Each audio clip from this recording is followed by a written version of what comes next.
Gasto de 12 mil.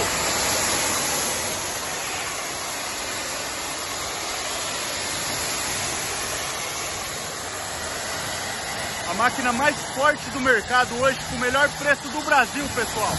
Só aqui na Ferramentas Curitiba, hein?